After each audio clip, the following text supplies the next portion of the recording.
After you create your free account and log in for the first time, after you verify your email, you'll see your students page. This is the main place that you'll hang out a lot of the time. And the first thing you need to do is create a student. Now, if you're just trying us out, I suggest you first create a student that is you. It's going to be your test account, so call it whatever you like. I'm going to call mine Nicola, surname test. Just to keep it simple. You don't have to put in an email address, but you can if you want. It automatically generates a username, so just copy that, save it somewhere safe right away. You can access it later too, but it's just handy.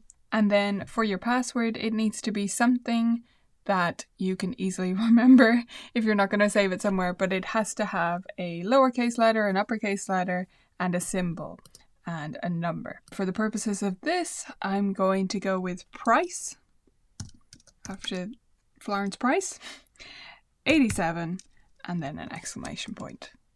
And then if you've selected multiple instruments when you sign up, you choose which one this student learns, or if they do both, that's fine too.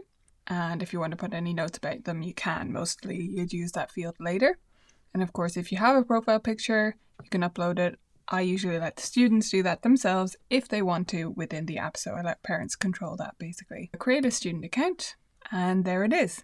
Now, if you immediately go to create another one, you're going to see that you need to subscribe or upgrade your plan so that you can create more students, because you need a paid plan to have more than one student. But we set it up this way so that you can test it out to your heart's content with one student. So that can be you or one of your students if you prefer, as a test account, and you can really get used to it and see if it's right for you.